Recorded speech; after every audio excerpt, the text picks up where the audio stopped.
Cinema piracy website iBomma నిర్వాహకుడు ఇమ్మడి రవిని arrest చేశారు. నిన్న ఫ్రాన్స్ నుంచి హైదరాబాద్ వచ్చిన రవిని కూకట్పల్లిలో అరెస్ట్ చేశారు సిసిఎస్ పోలీసులు. రవి కరేబియన్ దీవుల్లో ఉంటూ ఐబొమ్మ వెబ్సైట్ ను నిర్వహిస్తున్నాడు. ఈ పైరసీ వెబ్సైట్ నిండా తెలుగు సినిమాలు, ఓటీటీ కంటెంట్ ఉంటుంది.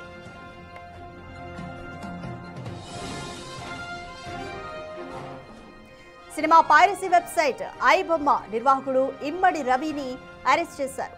నిన్న ఫ్రాన్స్ నుంచి హైదరాబాద్ కు వచ్చిన రవిని కూకట్పల్లిలో అరెస్ట్ చేశారు సిసిఎస్ పోలీసులు. రవి కరేబియన్ దీవుల్లో ఉంటూ ఐబొమ్మ వెబ్సైట్ ను నిర్వహిస్తున్నాడు. ఈ పైరసీ వెబ్సైట్ నిండా కూడా తెలుగు సినిమాలు, ఓటీటీ కంటెంట్ ఉంటుంది.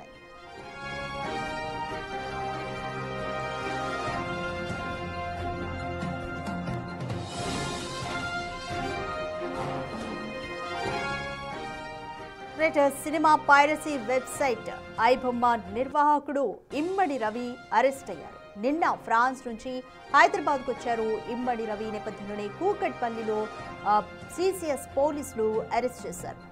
రవి కరేబియన్ దీవులో ఉంటూ ఐబొమ్మ వెబ్సైట్ ను నిర్వహిస్తున్నాడు. అయితే ఈ పైరసీ వెబ్సైట్ నిండా తెలుగు సినిమాలు, ఓటీటీ కంటెంట్ ఉంటుంది. దీనికి సంబంధించి మోర్ డీటెయిల్స్ మా ప్రతినిధి అనిల్ అందిస్తారు. రైట్ అనిల్, సైబర్ క్రైమ్ పోలీసులు చెప్పినట్లుగానే పైరసీ వెనుక ఎవరున్నా కూడా నలుగురిని గుర్తించాం, అరెస్ట్ చేస్తామని చెప్పారు. సో ఇప్పుడు ఇమ్మడి రవిని అరెస్ట్ చేస్తారు. So complete details.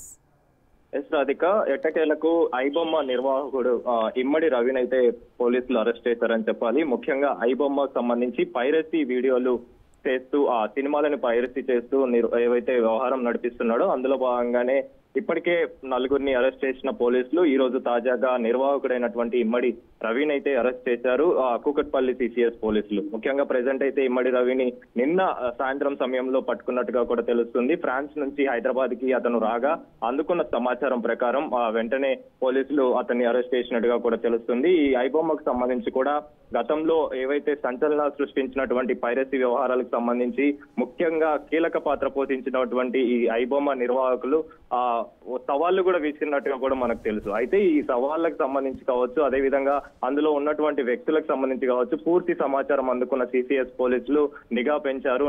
నిఘాలో భాగంగా ఇప్పటికే చాలా మందిని అరెస్ట్ చేసుకుంటూ వచ్చారు. తాజాగా ఈ ఐబొమ్మ నిర్వాహకుడైనటువంటి ఇమ్మడి రవిని కూడా పోలీసులు అయితే అరెస్ట్ చేయడం జరిగింది. ప్రెసెంట్ పోలీసుల అదుపులో ఇమ్మడి రవి ఉన్నాడు. అతనికి సంబంధించి పూర్తి ఆధారాలు సేకరించేందుకు గాను, అదే విధంగా ఇది ఎక్కడి నుంచి నడిపిస్తున్నారు, ఎక్కడి నుంచి ఈ వ్యవహారం అంతా నడుస్తుందనే విషయాన్పైన కూడా ఆరా తీస్తున్నట్టుగా కూడా తెలుస్తుంది. ప్రెసెంట్ అయితే సిసిఎస్ పోలీసుల అదుపులో, కూకట్పల్లికి సంబంధించిన సిసిఎస్ పోలీసుల అదుపులో అయితే ఇమ్మడి రవి ఉన్నట్టుగా కూడా తెలుస్తుంది. కరేబియన్ దీవుల్లో ఉంటూ ఐబొమ్మ వెబ్సైట్ ని నిర్వహిస్తున్నట్టుగా కూడా తెలుస్తుంది. ఈ వెబ్సైట్ మొత్తం కూడా అంటే ఈ ఓటీటీ కంటెంట్ కావచ్చు, అదే విధంగా తెలుగు సినిమాలు కావచ్చు, వీటన్నిటిని కూడా పైరసీ చేసి ఆ వెబ్సైట్లలో పెట్టడం, ఐబొమ్మలో పెట్టి ఆ తర్వాత ఆ ప్రేక్షకులకు అందించే విధంగా వీళ్ళైతే వ్యవహరిస్తున్నారు. కాబట్టి ఇందులో భాగంగానే పైరసీ మీద ఉక్కుపాదం మోపుతున్న పోలీసులు తాజాగా ఈ ఇమ్మడి రవిని అయితే అరెస్ట్ చేయడం జరిగింది. ముఖ్యంగా ఈ పైరసీని ప్రోత్సహించడం తప్పు అని చెప్పేసి కూడా తెలిసినా కూడా ఈ విధంగా వ్యవహరిస్తున్నటువంటి వారిపైన అయితే కఠిన చర్యలు తీసుకుంటామని చెప్పేసి ఇప్పటికే చెప్పడం జరిగింది. కాబట్టి అందులో భాగంగానే నిఘా పెంచినటువంటి పోలీసులు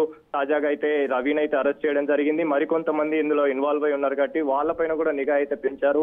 ఈ ఐబొమ్మకు సంబంధించి ఇప్పటికే పలువురిని అరెస్ట్ చేసిన పోలీసులు తాజాగా అయితే రవిని కూడా అరెస్ట్ చేయడం జరిగింది. నిర్వాహకుడు రవిని విచారిస్తే మరిన్ని విషయాలు వెలుగులోకి వచ్చే అవకాశం ఉంది. కాబట్టి దానికి సంబంధించి ప్రెసెంట్ అయితే పోలీసులు విచారణ వేగవంతం చేశారు. ముఖ్యంగా పైరసీ చేస్తున్నటువంటి ఓటీటీ ప్లాట్ఫామ్స్ కావచ్చు, సినిమాలు కావచ్చు, వీటన్నిటి మీద భారీ బడ్జెట్ పెట్టి ఈ సినిమాలు తీస్తూ ఉంటారు. ప్రొడ్యూసర్లు కావచ్చు, సినిమా నిర్మాతలు కావచ్చు, ప్రతి ఒక్కరు కావచ్చు. కాబట్టి వీటన్నిటిని కూడా దృష్టిలో పెట్టుకొని పోలీసులు కఠిన చర్యలు తీసుకునే దిశగా అయితే అడుగులు వేశారని చెప్పాలి. అందులో భాగంగానే ఐబొమ్మ ఏదైతే సవాళ్లు విసిరిందో ఆ సవాళ్ళకి ధీటుగా పోలీసులు జవాబు ఇచ్చారని చెప్పాలి. దీనికి సంబంధించిన నిర్వాహకుడిని ప్రెసెంట్ అయితే అదుపులోకి తీసుకొని విచారిస్తున్న సిచ్యువేషన్ అయితే మనకు కనిపిస్తుంది. రాధిక, థాంక్యూ అనిల్.